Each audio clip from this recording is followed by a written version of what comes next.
I've rehearsed it for 2 months. I just haven't had this thing. Okay, welcome. Welcome. I don't know whatever brought you here, and you may never want to come again. All right, so I'm here because Michelle, after we had our nice little book thing about Bigfoot, said, hey, get Tom to do something about UFOs. So here I am. All right, I'll see if I can do this.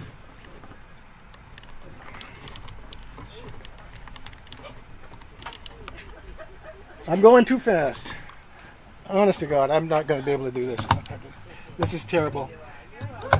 You said the left. Wait. Do you want to be right there? No, yes, I do. Let's just leave it there. Yeah. Okay. I had the mouse upside down. It's going to be my last PowerPoint. You're doing great. Yeah, you're doing great, Tom. We got it. Yeah, I know. Say those things. Okay, well, a friend of mine, Bobby Keniston, is a playwright, and he writes plays for adults, and he writes them for high school kids and junior high kids, well, middle school kids. I was dating myself back there. And he wrote a very funny one-act play that was done at the Center Theater recently, and it was hilarious. It was called Waiting to be Probed, a Love Story, and it says after that a one-act absurd romantic comedy. And I'm now going to do the entire play. No, what I'm going to do is just a few lines from it, but I need to give you the background of the plot. So, a man and a woman, the woman is named Hannah, the man is named Chip, have been abducted by aliens. They have awakened in the belly of a UFO. They don't know where they are. They don't know who each other are, and they're terrified. And the woman is especially terrified because she's with a strange man and she doesn't know if she can trust him or not. But after a while, they talk and they start to get to know each other. So, Chip and Hannah. Now, while they're talking, suddenly, am I still being heard? Okay. While they're talking, this portal opens and in steps a big alien. He has the big head. You've seen it before, the gray head with the big black eyes, etc. And they scream and back up and cower. And then the man, the alien, puts his hands up to his head and takes his head off and puts it down, and it turns out it's just a helmet. And inside the helmet there's a very human-looking face, okay? And he says, good evening, I'd like to welcome you here. I would apologize for any of problems you've had with your schedules because of this abduction. We're trying to hurry it along. However, we've got a lot of people lined up for the probing, and it's backed up. And my name is Tim, by the way. I'm pleased to meet you. And they're just looking at this guy. And Chip, I'm going to do this as a play now. Chip, I have to be honest, I'm a little apprehensive about the probing. Is it still, I mean, are you going to be probing our, does the probing do it? Tim, I'm not sure what you're asking me. Please clarify. Chip, well, what I mean is the probing device itself. Does it go into Hannah? He wants to know if you're going to stick something up his butt, Tim. Tim, oh, I'm sorry. I see what you're asking me now. No. We don't do that anymore. It's more like a full body scan now. Nothing is put anywhere. We've moved on since those days. Chip, can I ask you why you ever did it in the first place? Tim, certainly. It's what you people on Earth might consider to be a bit of a funny story, actually. You see, our interest in human beings has always been in understanding our differences. And most intriguing to us is the idea of a soul that you humans always talk about, a soul. You see, we have no real equivalent. And so we wanted to search this idea of a soul, but our former leader of the Earth Anthropological Unit misheard. You see, he didn't understand that the word was soul, as he had always heard it referenced to us as a soul. So he believed in order to understand a soul, we needed to probe a soul. And so we did for many years. And you know, we never really learned anything. Chip, I'm not sure I understand. Tim, soul. Soul. Hannah whispers in Chip's ear. A look of realization comes on his face. Oh, right, a soul.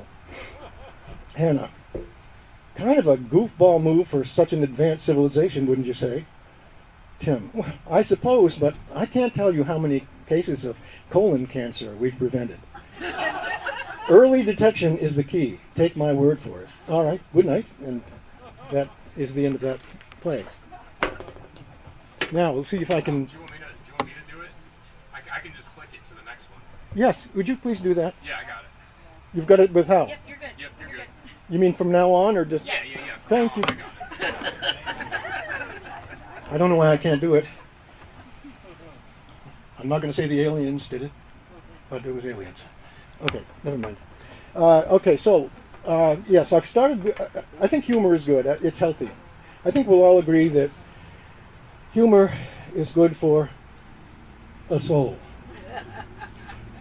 So anyway, laughter is the best medicine, yada, yada, yada. So, the UFO subject has had its share of humor, more than its share, actually. Welcome. It's got its own joke genre now. It's like a priest and a monk and a rabbi walk into a bar. There are millions of humorous memes like these two I found up here on the internet. But the typical UFO joke is a joke you'd probably prefer not to be on the receiving end for. Pity the helpless person who looks up in the sky and accidentally sees something big and shiny and glowing moving erratically across the sky. And the person knows it's not a helicopter, a blimp, swamp gas, meteor, a bird, a plane, or Superman.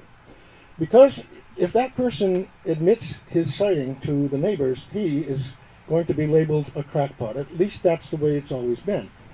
Not so much today, all of a sudden. And he'd virtually get laughed out of the neighborhood.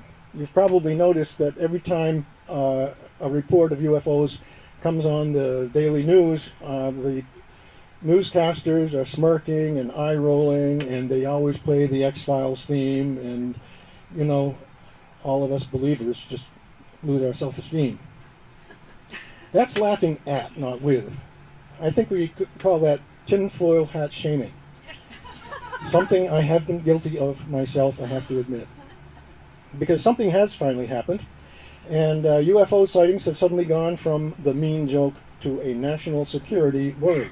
And I, for one, am happy for the RESPECT. Okay, I just want to clarify up front that anything I lay in front of you today, in my opinion, is purely speculative. Nothing more, nothing less. And all you've got working for you on this is your own education, your experience, your background, your frame of mind, your degree of skepticism or willingness to suspend disbelief. Because guess what? Nobody really knows. Nobody. I don't know. I think I do sometimes. You can't certainly know, although you may think you know the score. Ufologists don't know. Debunkers don't know. The freaking History Channel doesn't know. And apparently, not even the scientists around the globe actually know what's zipping happily about out there, although they've been pretty smug about telling us what they know it isn't. Foul, they cry. Pseudoscience. But then, what is it? Only the government knows. Face it, there's always been a rift between UFO believers and scoffers, much like the same rift between the Red Sox and Yankees fans, the Chevy and Ford fans, and the cat versus dog as ideal pet fans. It's like academics live in one world and everybody else lives in another one. Would you? Okay, yeah, just... I'll tell you, I hope, I'll probably forget half the time. Okay. Okay. Now, I also wanted to warn you that there are jokers out there who like to perpetrate hoaxes. Okay, that's me in 1977. I had just found out how a guy was sending UFOs over Rumford, and I wanted to be that guy. And so I found one of those bags from the dry cleaning because they're very lightweight. I was going to make a great UFO because the guy I heard it from did something with a drinking straws that made a framework for it. I couldn't do that. They just kept falling apart. And he had a little tin can at the bottom with a candle in it. I just started with Phyllis's hairdryer over there. It did go across Rumford, and nobody saw it. My brother and I ran down the street, busy crowd, and we both looked up egregiously and said, "What the heck is that?" But nobody noticed. So okay, I've started off with humor, so maybe it's an appropriate time to talk a little bit about ancient aliens on the History Channel. Now, that's one of my guilty pleasures. Even though I don't like it, I love it, I hate it. You know, it's one of those things, and I make fun of it all the time, and I'm addicted to doing that. But so I'm going to talk a little bit about the History Channel for a minute, and I thought I would do that with a little poem I wrote a long time ago about it, called "The History Channel: Inquiring Minds Want to Know." What's Mona Lisa smiling about neath her Gioconda plucked brows? And what are those crop circles trying to say? And who's mutilating all of our cows? What was the purpose of Stonehenge, or those big Easter Island stone heads? Did Atlantis exist as Plato proclaimed, or was he just off his meds? And those pyramids over in Egypt, are they really aligned with the stars of Orion's belt up there in the sky? And what's with that face found up on Mars? Where did the Ark of the Covenant go? And where's the lost Holy Grail? And Fatima's prophecy number 3, why have the popes kept a lid on that tale? Jeff, your dog is barking. And what was that Star of Bethlehem really? Is that wild Joan of Arc story true? And what's with that weird Shroud of Turin? The answers are long overdue. And what's with those objects flying above over Area 51's skies? Are the pilots some hybrid new Superman with extraterrestrial eyes? What really came down there in Roswell? What pulverized Tunguska's trees? And what really happened to Flight 19 down there in the Florida Keys? And what was the deal with Ezekiel's wheel way up there in the middle of the air? And just why are they keeping these answers from us? It all seems so freaking unfair. Okay, well, yes, the History Channel. How many of you have seen the History Channel? How many of you have not seen the History Channel? Okay, hi. The nerve. Okay, well, here's how the History Channel kind of came about, especially the show Ancient Aliens. If you have the next slide, please. Okay, in the late 70s and 80s, this U.S. paperback book showed up on the U.S. market. It was actually written in '68, and it was a controversial little can of worms. Eric von Daniken, the author, was met with utter derision and academic catcalls. Nobody believed him. They thought it was the stupidest thing that the chariots of the gods were actually ancient aliens. We didn't think it would do very well. And one of the horror of all horrors is nobody realized that eventually this book was going to give birth decades later to something called, drumroll please, Ancient Aliens. Now if you watch the show, I suspect you'll probably agree that the worst thing about Ancient Aliens might be the main spokesperson and star. Not that his band of yahoos are anything to write home about either, but you know who I'm talking about. Giorgio A. Tsoukalos. Now, some things about Giorgio that you may not have known and probably wouldn't bother to look up. Giorgio is of Greek-Austrian heritage. That's not important. His resume lists him as the director of such prestigious organizations as Eric von Daniken's Center for Ancient Alien Astronaut Research and Eric von Daniken's the Archaeology, Astronautics, and SETI Research Association, AASRA. Pretty impressive, wow. However, if you go to Wikipedia and you look him up, you might find something shocking. This is a quote. "The man presents himself as an expert in his numerous documentaries. However, Georgios Tsoukalos has no qualifications or background in any field whatsoever relevant to the research he undertakes. Instead, it turns out, get ready for this if you're fans, he earned his bachelor's degree in Sports, Information, and Communications from Ithaca College, 1989. He was a volunteer in the IFBB-sanctioned bodybuilding contests, including Mr. Olympia. But, in spite of that, I shouldn't poke at him because he has become a raging success and probably laughs all the way to the bank. He's kind of like another Quentin Tarantino that way. I don't know if you know this, but Quentin Tarantino used to work in a VCR video store way back, and he wanted to get into the movies, so he sneaked some false movie credits into his resume and got in, and look at him now. So I can't knock it. Next slide, please. Giorgio. The other thing I think probably most people want to know, first of all, is who does Giorgio's hair? And secondly, how does he keep his hair from falling down? I think he may have a 9-volt battery plugged into his armpit. But there are others out there who believe that he's using some ancient alien anti-gravity technology that keeps his hair from falling down the same way pants don't fall down off these young men that wear them down around their knees. I don't know. Ancient alien theorists, well, can't say it. Ancient alien theorists say yes. Back to the book. Okay, this is working out so much better. Okay.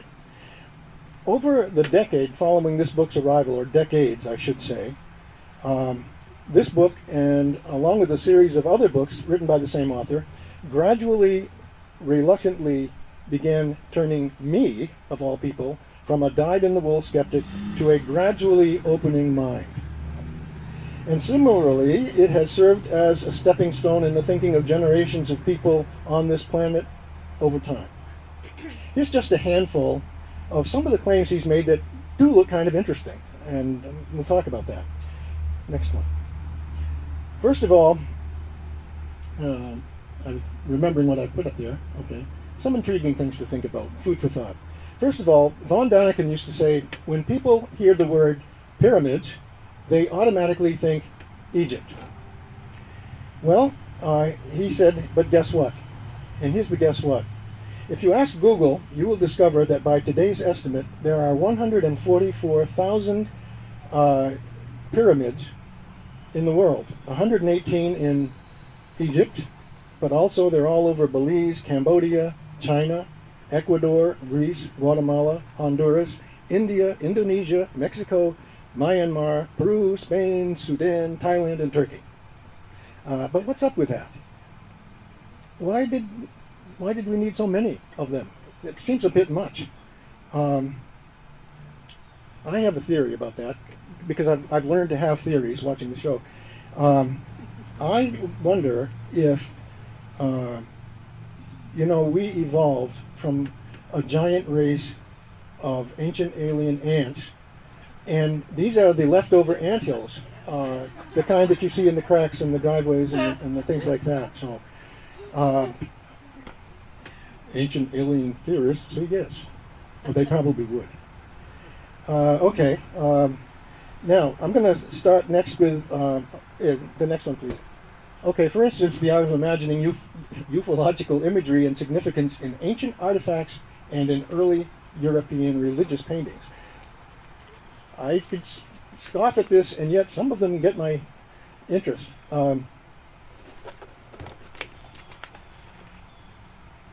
Okay, yes, next one. First one is hieroglyphs in Egypt. Now, you're looking at a stone, I don't know what you cross piece or whatever, and you're looking at hieroglyphs, and they look like hieroglyphs, until you look really closely at these over here. Next slide. I have to ask you, and these are real. You can look these up in encyclopedias or whatever you want. These aren't just on ancient aliens. What do you see there? Well, what I see is, first of all, the Apache helicopter. Second thing I see right in front of it is a speedboat, and then the third thing, I don't know what that is, spaceship, submarine, I don't know, and then there's some weird speed thing down below. Next one. That's a closer up look of those mysterious hieroglyphs. Now, I tried to look up some information about those, and the only thing I could find was about the helicopter, because they call these the helicopter hieroglyphs. Well, not everybody. But historians say that's not a helicopter. That is a combination of two things that were made over a period of 200 years, which changed because of political upheaval. Somebody was in favor, somebody was out, so they carved over it, and it ended up looking like that. I don't buy that. And I also don't buy the fact that they didn't have anything to say about any of those other things up there either. But how would I know? Next one. I don't know anything about these. This is the ancient astronaut of Guatemala. I'm looking at this and I think that's a pretty heavy headpiece that astronaut's wearing. On the other hand, you can kind of see his shoulders coming down. But it does kind of look like a helmet, but you know, who knows what's going on. I got another picture of it. Look him in the eyes and say he's not an ancient astronaut. I don't know. That looks like a helmet, and then there's this breastplate. But I doubt it.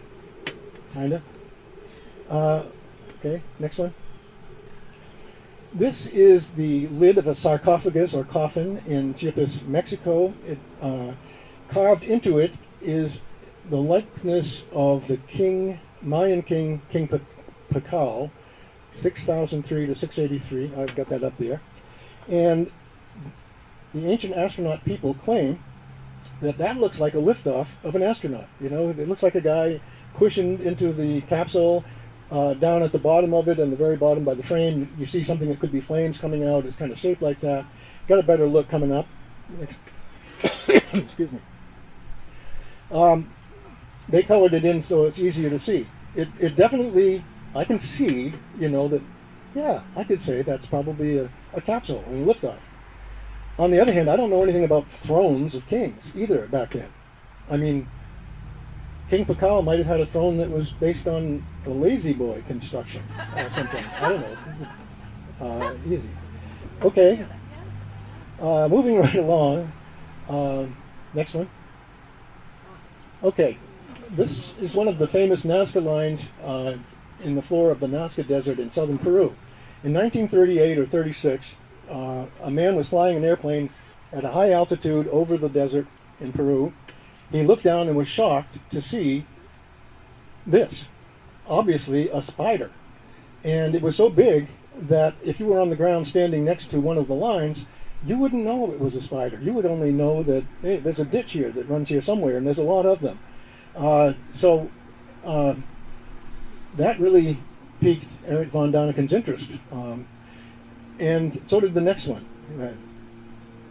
This one is also, these are huge, and they're in the desert. And what are they doing there? I don't know. There's the monkey, one more, the hummingbird, and finally the whole catalog of the collection. These are all spread out all over the Nazca Desert Plain. I don't know why they're there. Why would they do that? You couldn't pay me to do that. Von Daniken knows. He said they can only be seen by way up above. And back then, who was up there? Only the ancient astronauts. And they may have done these to bring them down or something like that. I don't know. Curious. I'm not so educated, but I find it curious. Okay, next slide. So now we're going to switch from artifacts to art. Go ahead. Now this is a famous religious painting, the Crucifixion of Christ. The two panels at the bottom are actually those up in the corners. And sorry, nothing against you, I gotta go. That's what they all say. Who's next? Okay. These panels represent the two figures up in the corner. You can see the crucifixion going on down here. And the ancient astronaut people say, well, by God, those are UFOs, and they're being piloted by aliens. Historians say, no, that's not true. The one on the left, that represents the sun, and the one on the right represents the moon, and they are feeling sorry for what's going on down below.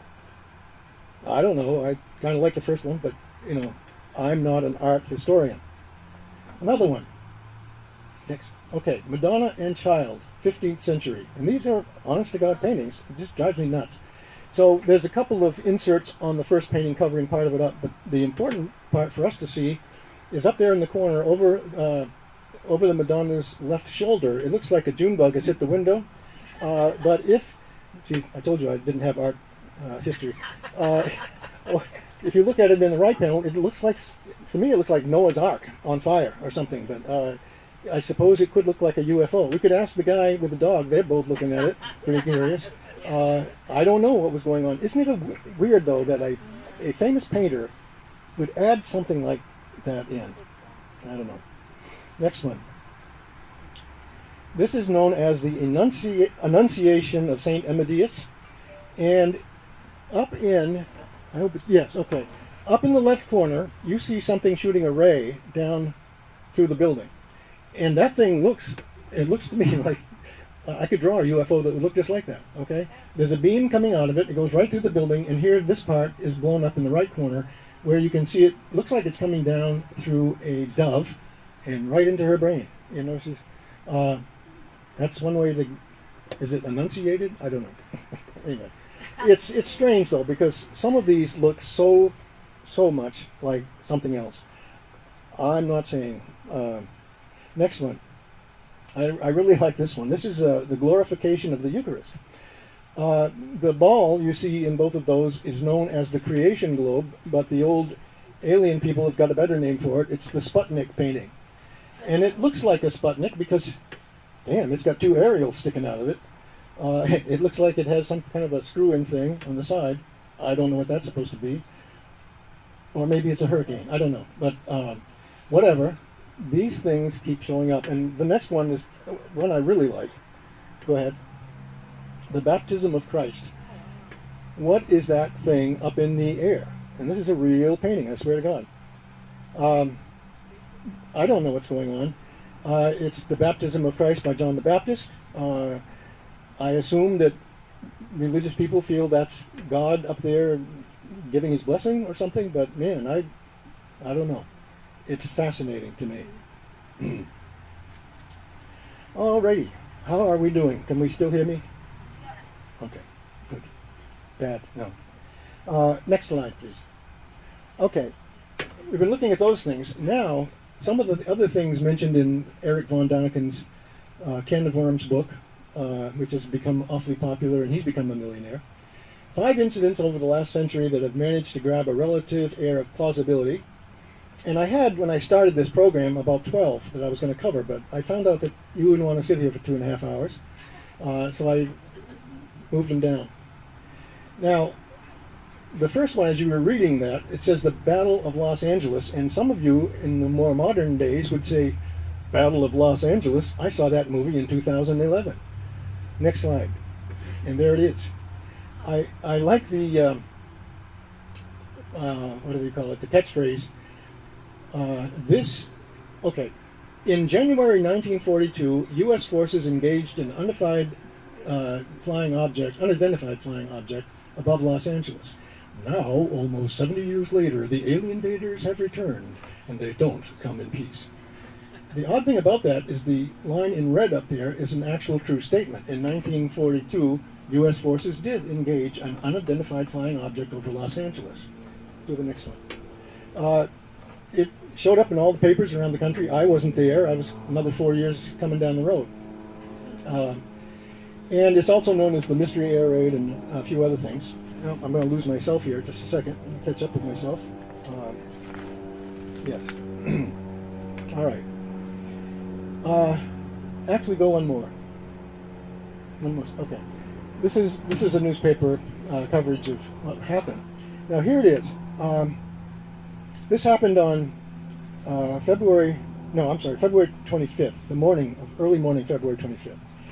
Now, this happened 3 months after Pearl Harbor.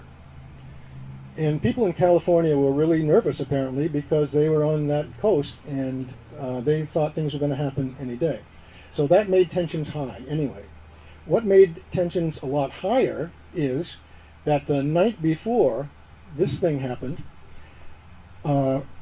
Franklin Delano Roosevelt was giving one of his fireside chats to the nation, and while he was doing that at the very same time, a Japanese submarine surfaced off the coast of California and shelled the Elwood oil field. It didn't do much damage. It $500 worth of damage, and nobody was hurt. But that really ratcheted things up. While he was talking, the Japanese had, the audacity to do something like that. On the evening of February 24th, the Office of Naval Intelligence warned that an attack on mainland California could be expected within the next 10 hours. Imagine what that would do to your mind. The air raid warning started blaring at 2:25 in the morning. At 3:16, and here it comes, the 37th Coast Artillery Brigade began firing 50 caliber machine guns and 12.8-pound anti-aircraft shells into the air at a, quote, reported aircraft. Are you asking a question? What's that? He wants to know what a machine gun is. Oh, a machine gun well, first of all, it's a 50 caliber. So a machine gun is a gun that is automatic. It's a rifle type thing, and it shoots out not one, not 5 or 20, but it can shoot out a lot of bullets all at the same time. 50 caliber bullets are probably about that big. I can't remember, but lots of them. And they were shooting at an unknown thing, And imagine the 12.8-pound howitzer or whatever they were, anti-aircraft shells. Those are like bowling balls going up into the air. Now, they weren't doing this on a battlefield or in some practice range. They were doing it in downtown Los Angeles. Imagine what might have happened and what did happen. Several buildings and vehicles were damaged by shell fragments. There's a guy right there looking at bullet holes through his car, and this was early in the morning, and dark. 5 civilians were killed as an indirect result of the anti-aircraft fire. 3 were killed in accidents in the ensuing chaos, and 2 died of stress-related heart attacks from what was going on. You can go onto Netflix, YouTube, and the other one, whatever it is, and type in the Battle of Los Angeles. First, you're going to get inundated with the movie from 2011, but if you put UFO after it, you'll get all this stuff. Lots of information. It was front page news across the nation, and this particular photo caused an awful lot of controversy because supposedly in all of those searchlights lighting up the sky, you can see something that almost looks like a UFO in it. However, one of the things I was reading said it probably was touched up a little bit, so it's hard to say what. They didn't have photoshopping, but maybe somebody even did it more recently. I don't know. But they don't know what it was. And the funny thing is, they didn't shoot anything down, or at least as far as we know. Now that's a lot. I don't know how anything could be up there and not get shot down with all that lead. But anyway, it's one of those interesting things. Next slide, please. And thank you, John, for doing that. Oh, that was supposed to be, never mind. Next one after that. Pay no attention to the slides. All right, I don't want to talk about Roswell because so many people know almost everything about it these days. I mean, it's there. I've got 2 sentences that sum it up, and then I just want to say a couple things. The first sentence. On July 8, 1947, the U.S. Army Air Force, and it was called the Army Air Force back then, admitted in front page headlines printed around the world that they had finally captured a flying disc in Roswell, New Mexico. And as you know, the next day, on July 9th, they printed a curt retraction. Oops, it was a weather balloon. Okay. Now, the 2 things that really fry me is, number one, in 1947, the government claimed it was a weather balloon. In the late 1970s, they got caught at some things, and they admitted that they had lied, and then telling the world it had been a cover story for a top-secret program. Then once again, in 1994, they admitted that their 1970s story was also a lie, and they came up with a new story. In 1997, they admitted that the 94 was also a fib, and they came up with something else so far. I mean, lie to me once, shame on you. Lie to me twice, shame on me. Lie to me 3 times. Try that.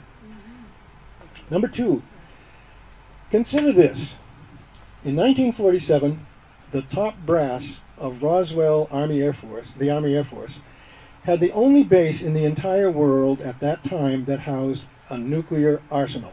No one else had it on Earth. And the top brass admittedly mistook a frickin' weather balloon for a crashed alien aircraft.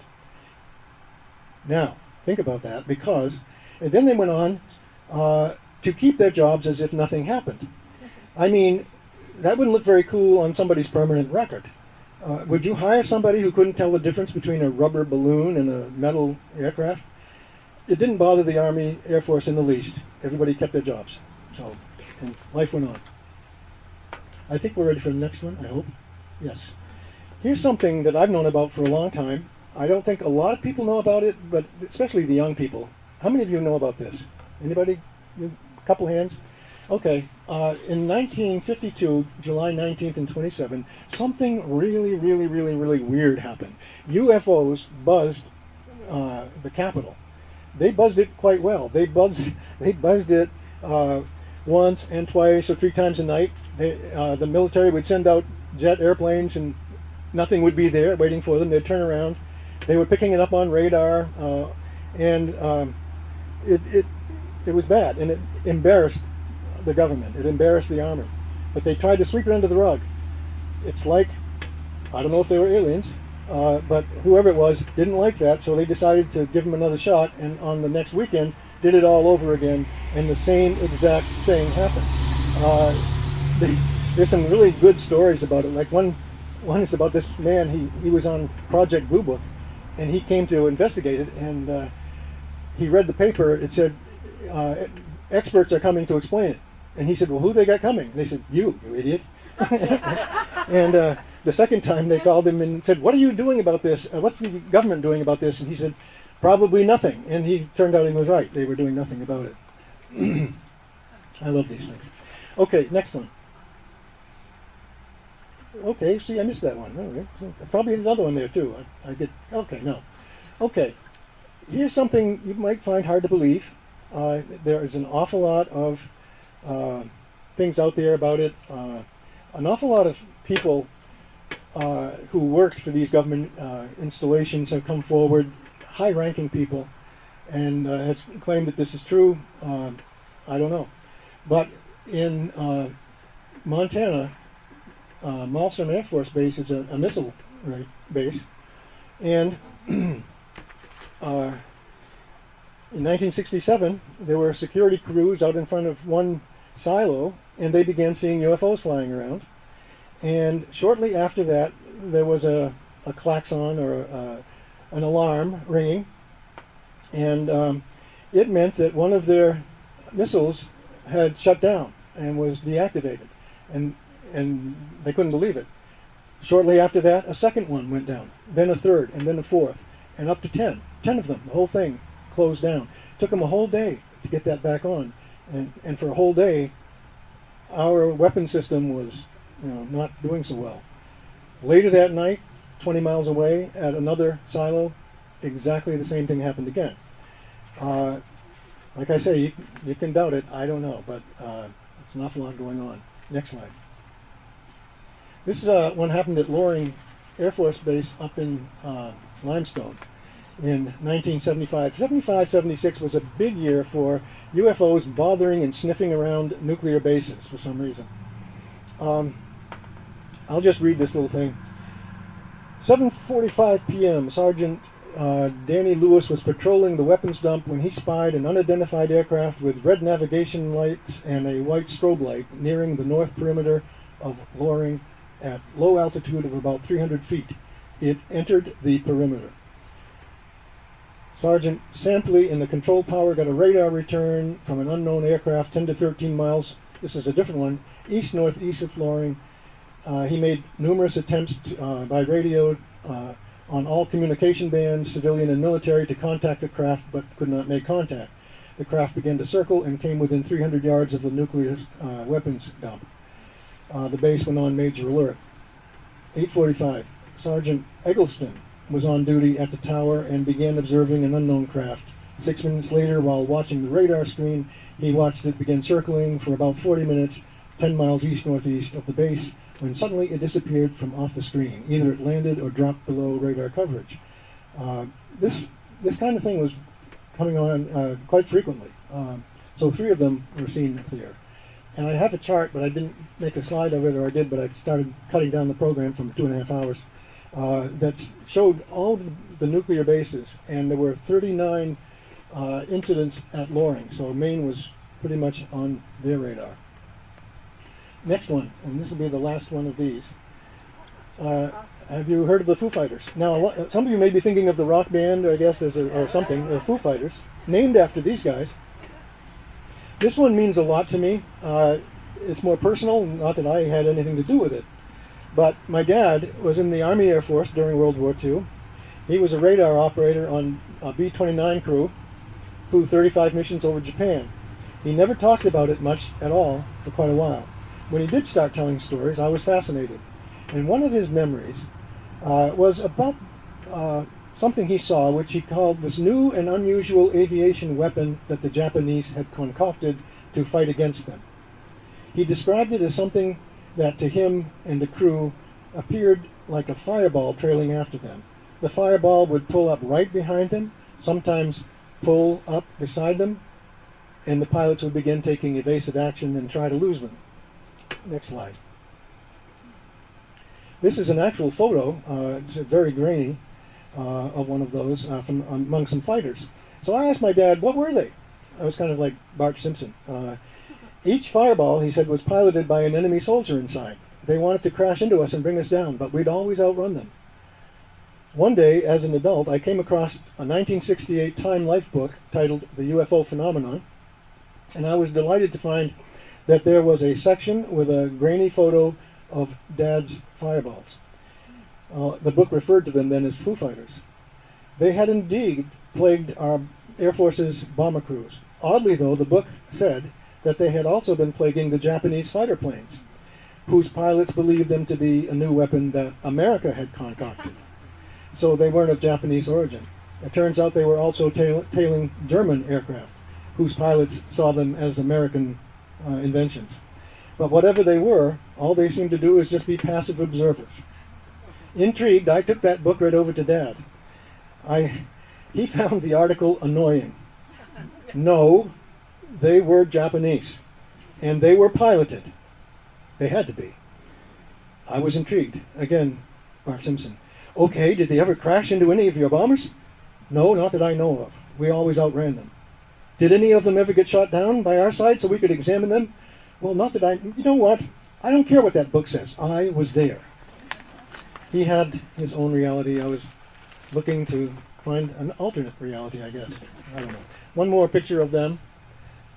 And that's not a B-29, that's a B-17. But anyway, it wasn't only in that war. In the Korean War, there were things happening. Actually, they started seeing these things before World War II had started. There's all kinds of things you can find out about it. So at this point, what time is it, by the way? It's like 10 till. But... Okay, we're getting there. We're just about there. So you might be asking me, who are you to be doing this thing? What are your credentials? I was going to mention that at the first part, but then I thought I'd better wait until it was over. So I don't have a lot, but I do, actually. First of all, I was born in 1946. If any of you were, then that makes you possibly as knowledgeable as I was, because the 50s and 60s, for childhood, it was full of aliens, little green men, and UFOs. It was in the movies and it was in the songs of the time. And so I, first of all, feel I earned my keep here by having survived several movies. And the first one, right now, was this one, The Man from Planet X. Laughably boring by today's standards, black and white. However, it was traumatic for me, and it actually caused me to have my first, I won't say my last, hallucination, because I had that one about the bears when I was in the hospital. But it was the drugs. I came home. That face was haunting me like crazy. It never changed. It was just that face. And everybody else was walking around, getting ready for bed, having snacks. I stood in the hallway, frozen, looking at a black window outside. I couldn't take my eyes off it because I knew he was coming for me. I knew he was going to look in and see me. And he did. Actually, it was probably a car going by with the headlights or something like that, but for just a second, I saw a face, and I remained buried under the blankets for 3 or 4 nights after that. So I'm a veteran of all these next movies I'm going to go right through. Next one. The Day the Earth Stood Still, a classic. Now, all I want to say about this is I was shocked to learn that we are the problem, not them. Okay, next one. The Thing from Another World. No, I was right. It was them. Okay. Next one. War of the Worlds I didn't like because I didn't like the idea of tripods running all over town with these long, whatever you call them, like an octopus, picking up children and men and women and putting them in a little fishing basket on the side. I'd put a lot of fish in a fishing basket on the side. I didn't want to be one of those Google-eyed things left over smelling bad. So that I didn't like that at all. Fortunately, it was the common cold that killed them because fortunately they were anti-vaxxers. Okay, never mind. I'm going to go to that. Next one. Invasion of the Body Snatchers. The movie that left me fearing that the mailman, the Methodist minister, the police chief, and even my own parents were pod people. Next one. The Blob. Okay. There's a song. There's a theme song. I could sing it to you. No, I won't. This one I liked because it turned out that the only thing that would repel the blob was cold things. Okay? And what was cold at that time, the only thing they could find was CO2 fire extinguishers, so they had to round up all they could find. So a whole gang ran up the hill to the high school, and the principal stood in front and said, "No, don't, I don't have my keys." And then he said, "Oh, okay, bust the windows," and they threw rocks through the windows and got in. I wanted to be in that crowd. Not really, I was a good kid. Okay. And so I'm going to stop just for a second on the movies. You don't have to, oh yeah, actually you can do the next slide. I said the music. This song is silly. And I was going to play it, but I didn't. Thank God I didn't, because I'd never be able to handle all the technology for that. So I'm just going to read you the words to this. I could sing it almost. It was sung by a woman, so I didn't want to sing it. I didn't want to shave, you know. So it's called "The Little Blue Man," and get ready to hit some slides here. It goes like this. One morning when I was out shopping, though you'll find it hard to believe. Slide. Oh damn. Try the next slide. Yeah, the little blue man came out of the crowd and timidly tugged at my sleeve. Next slide. I love you, said the little blue man. I love you 2 bits. Oh, I hate to say that. I love you. He loved me, said the little blue man, and scared me right out of my wits. I hurried back to my apartment. I rushed in and I closed the door. But there on the desk sat the little blue man, who started to tell me once more. Next. I love you, said the little... I'm just going to skip that part. I love you, okay? Next one. For weeks after that, I was haunted, though no one could see him but me. Right by my side was the little blue man, wherever I happened to be. One more. This is the guy singing I Love You Now. Next slide. One evening, in wild desperation, I rushed to a rooftop in town, and over the side pushed the little blue man, who sang to me all the way down. I love you, etc., and scared her right out of her wits. Next one. I whispered, thank goodness that's over. I smiled as I hurried outside, but there on the street stood the little blue man. Go down one more. There he is. And he said with a tear in his eye, I don't love you anymore. Okay. We were a silly generation.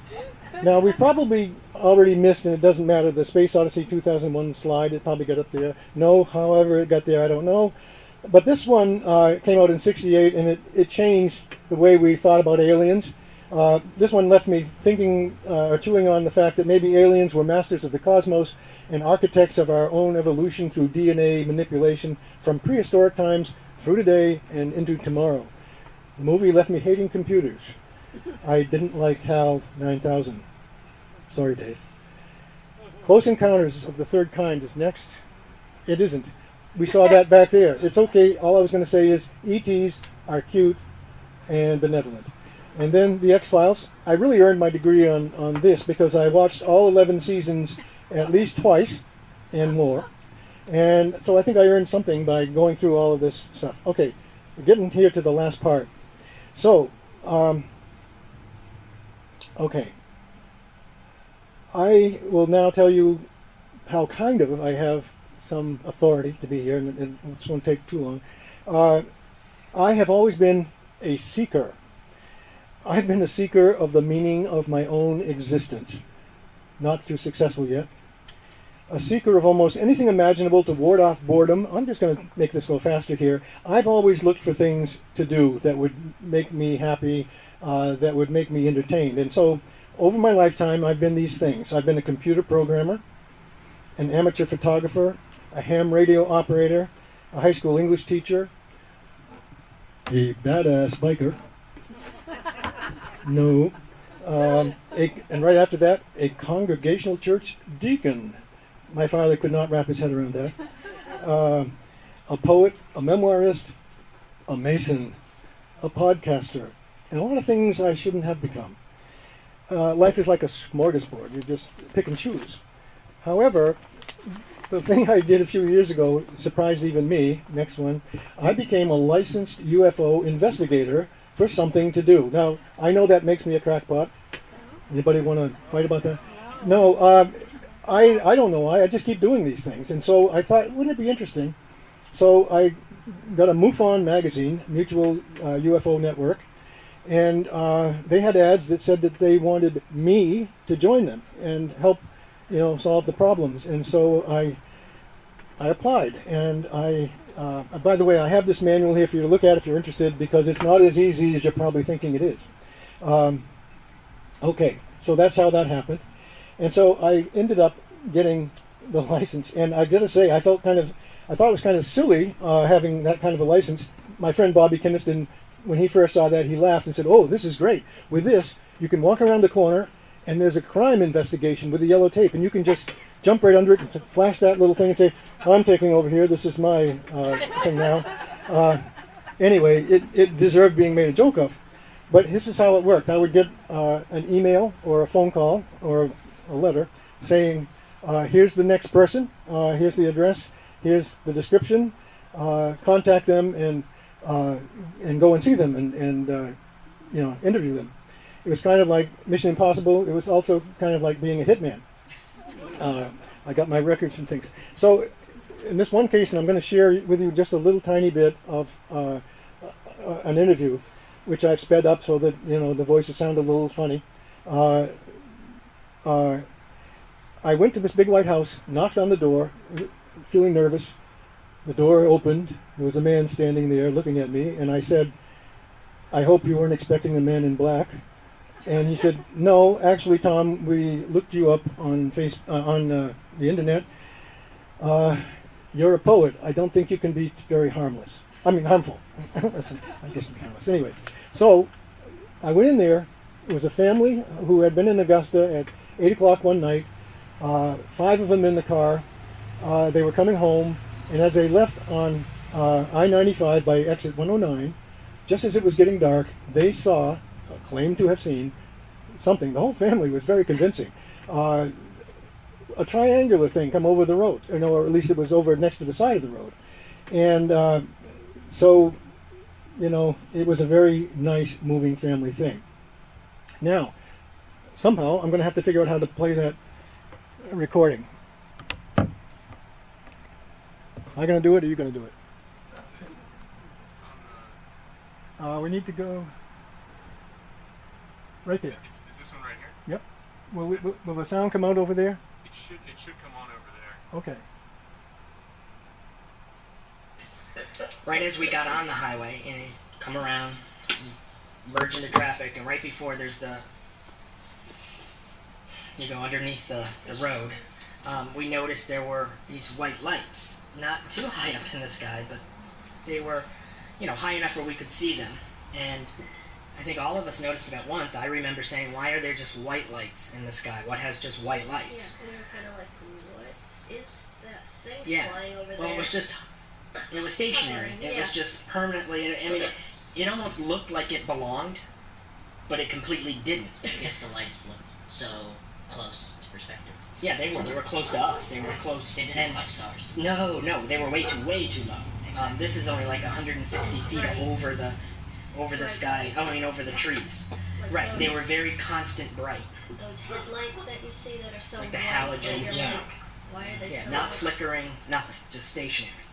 And as we went under the highway, we're still looking, and then we could see it. And now it was a clear sky, except there were clouds at the horizon. It was the sun was setting, so the sky was still blue, but on the horizon were the gray clouds. I mean, it was just a little bit of gray clouds right above the tree line, and then it was just mostly blue above us. And because it was starting to, it was dusk a little bit, so it almost blended right in with the backdrop of the sky for the height it was at. And we kept looking. Right away we could see it was a triangle, and it had 3 lights. It had a light in every vertex, and the light seemed to be the vertex itself. It wasn't like there was, a triangle with little lights on the end. It seemed to be so bright on the vertex part that you really couldn't see how the edge was defined. As we're driving by it, my wife was driving. I couldn't stop looking at it because it's just like, what is this? Well, not yet, I didn't. But so then we started to notice that it had height to it. You could see the height, you could see this height to it, and it had and it's funny because when we were talking about it later, we both used the exact same word to define what it looked like. Do you remember what it was? The color? Tin. Oh. It looked like tin. The height part, the part of the ship that was height. What I could notice was there were kind of like 2 seams that it seemed like it was triangular shaped, but there were 2 seams that maybe changed the angle slightly. I can draw it. It'll make more sense. That would be good. And the height of it, it was so solid looking. It looked like we were looking at a solid object, and it was just stationary, not moving. There was nothing underneath it, nothing attached, nothing above it, and it was so solid you could be convinced something was holding it there because it just wasn't moving with any air. She slowed down. He wanted me to pull over. She did not want to pull over. Jenna was getting nervous. I don't like to do that on a... Well, not on the highway, but I didn't really notice, but at the time I'm looking at this, I'm thinking, are other people noticing this? It's right here. But it seemed to look like it belonged. So it just was there. I don't know how to put it. So we're going by it. She was slowing down, but she wouldn't stop. So then I opened up the skylight and I stuck my head out to look at it more, because once we were past it, I couldn't see it out the back window because it was still up above the trees. And, I saw the same thing. I could see one edge of it, one side, and I could see just how it looked like a tin color where it just... I'd have to draw it to show you. Kind of because it was a triangle. Now she saw... As we were moving down, we were losing the perspective of the light, so we were seeing other lights. We were seeing other angles. We were Yeah, seeing other all angles. 3 lights from different views as we went by. You noticed something the rest of us didn't, though. I saw Underneath. in the middle, underneath, that it either, I think it came out, bubbled out a little bit, right in the very center. So either it went up, Yeah, or it went down, Convent, and I either couldn't it was tell right. which way if it it went up or it went down like Right, a bubble. but I could see something circular in the middle of it. And it kind of looked like he said it, tin. It kind of looked like you would think it was maybe thin kind of metal, because you could see the angles of where it was poking out a little bit, if it was galvanized steel kind of, you know what I mean? You could see that, I could see that. I don't know if they could, but I noticed that. I didn't because see I that was part. driving, so I couldn't keep my You just did vision glances, on it. yeah. I could just only make glances over to it, so that's kind of what I noticed. So then we're past it, and we're talking about it, and I'm like, let's turn around as soon as we can. So we got to exit 112, and we turn around, which is only 3 miles. We got there, hit every red light, finally got back on the highway. Now it's getting dark, and it's not pitch black or anything, but it's pretty dark now. So we get back on the highway, and this object was not due north from that position. The highway curves a little bit. So, but right when we get back on the highway, there's this object in the sky that's just a light now. Now, we had lost, we didn't see it anymore because we drove past where it was and everything, so we weren't totally sure, is this object the same object that we just saw? But what we saw was just white lights. And it was just stationary. But it was not where it was when we went by it before. Definitely. And what we saw from the front seat was, what it looked like was, if it had lights, if it had the 3 lights, it looked like my wife and I could see it rotate. Because you could see it turning with the lights moving, like it would be the appropriate rotation for lights. But it's far away. I mean, we can't really make out its shape or anything, but we can see the lights disappear as what we think looks like a rotation. It didn't turn any other way, it just was flat. And then it just took off straight across the sky. Oh. And right when it did, we saw a big red light from the bottom. And that's what we're thinking when she saw that little bubble area. And it was bigger. The red light was much bigger than the white lights. And that's what made me think. At first I'm thinking, this is a plane landing at the airport now. But then it didn't. It went faster than it did. It went really fast straight across. Now we're driving at the same time. So if we weren't going 60, we're probably going 70. So, even if we were going 60, within 3 minutes we would be there. But the whole time we're driving to that exit, we did not lose sight of it. But what it did, it went across, and then it slowly rotated again, and then it just started moving forward, like it was heading south. And it just did this slowly. And we watched it as it just kept going straight, and then we lost it because it went beyond the horizon. Not because it went down, or it was slowly going down into the trees. I'm still thinking, what if I'm just blowing this out of proportion because of what we just saw, and it's landing at the airport? Because the airport is between exits 109 and 112, but then we're at exit 109. We're right there, getting off, and we're watching it go away. And we're thinking, let's go up on top where Target is and see if we can see it from that perspective, because that's the highest where we could think of. And then we're realizing the airport is behind us now. So this wasn't an object landing at the airport. But he was freaking out. The boys were just like, I can't believe this. He was just like, what the heck is that thing? And we're like, we couldn't give them any explanation as to what it was. Right. No, honestly, there's no doubt. I have no doubt what we saw was unexplained. It was a UFO. The very first thing we saw. Believe me, when we got home, I just was trying to come up with what could this have been? What could this have been? Because I believe there are UFOs out there. And there's no doubt in my mind there has to be, but I never thought in my lifetime I'd ever see one. She couldn't sleep because she thought aliens were coming to the house. Yeah, well, not they were going to the house, but you were nervous to sleep that night. And I remember I said, don't worry, they don't know who we are, and they don't know our address. They don't even know we saw them. Except for my head sticking out. Yeah. I want to say that I'm blind.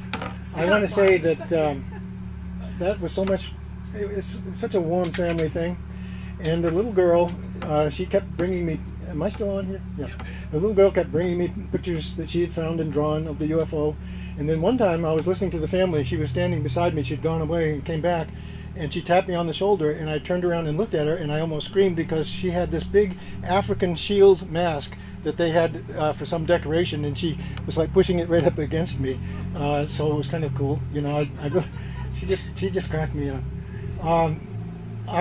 I appreciate you all being here. I do have the horrifying manual if you're just curious to want to take a look. I also have the case study with no names that you could look at what you have to do. And I'm just going to brag in the last sentence. My report got accepted as the top 10 UFO reports in the country in the year 2014 and was in a couple of magazines. Yay! So I quit. Thanks a lot. I have a question. Yes, questions. Did you have a question? I'm sorry. Yes, I Yes. do. And it's almost like, could you diagnose this? I know it was a UFO that I saw, and I had some friends also that have throughout their time in here, in Maine, have seen similar, and I don't know if you've ever heard of a circular green orb that when I saw it, I live in between a mountain and a lake, heavily wooded, apple orchard, few neighbors. And I was talking with my husband and a friend, and out of the corner of my eye, I'm seeing this green orb. And I just kept looking at it, and I wasn't taking my eyes away from my husband and friend, but I could see this green, and it was just above the trees. And when I looked at it and stared at it, it was like it saw me. And I have seen numerous Learjets fly, and this was, I'm even stuttering, and I don't typically do that, but I'm so excited to even think about it again, that it was gone. I ran across my front yard after it. Look at it, look at it, look at it. And it was gone, and it was disappeared over Crescent Lake in Raymond. And then when I told my friend, my husband's like, oh yeah, right, you did, yeah, sure. But what kind of well, I am kind of a lunatic, but anyway, what kind of lunatic would chase after something that nobody else saw? It's like, whoa. But my friend said that within the history of Maine, limestone area, green circular orbs, whatever they are, flying fast. It was like he saw me, I saw it, and he's like, I'm booking it. And I have never seen anything fly like that before. And then above Crescent Lake, I went in the house, I called the jetport, I called friends in Manchester, I called nothing. But have you heard of that? You must have heard. I have heard of it, yes. Holy! And then you wonder, and you keep thinking about, my husband said, yeah, you're a nut job. And I went, no, I saw what I saw. I saw what I saw. Just pray that he sees one. Well, yeah. believe me, I have. Orbs, I've heard so many reports about orbs. They come in all colors. I don't know what they are either, but an awful lot of people see them, and quite a few people. That's exactly how I felt. Is anybody? Exactly.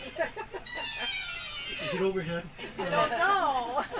No, I've met quite a few people that have run after them, and they would go away. And I don't know. I don't know what to tell you. I'm not an expert that way. I just wondered if you had heard. I have heard all that kinds had of things like that. experienced Yes. that. Yeah. That sort of like, okay. Did you? Yeah, the military, they've been starting to fire at them.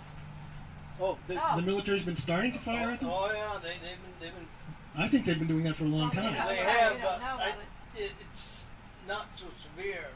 Well, I can't say that either, but they're seriously, really chasing this thing with the jets and stuff.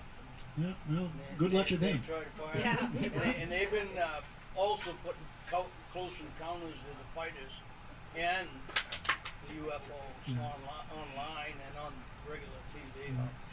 Okay, well, You see more and more and more and more. Yeah. I'm going to invite you to stick around if you want to talk. Probably some people would like to get up and head out, but my mind's not really totally made up, but I know that there are things going on out there. I mean, and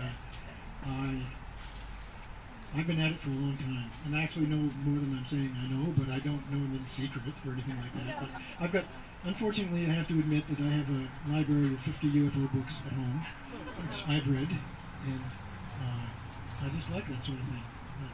Who knows? Yeah. What do you think their purpose is? I have no idea what their purpose is. Nobody knows. Yeah. Nobody knows what their purpose is, except maybe the high echelons of the government, and they're not going to tell anybody. So. All right. Well, I don't think so either. But anyway, thanks an awful lot for coming, and I'll be hanging out here, and you can talk for a little bit if you want. Thank you.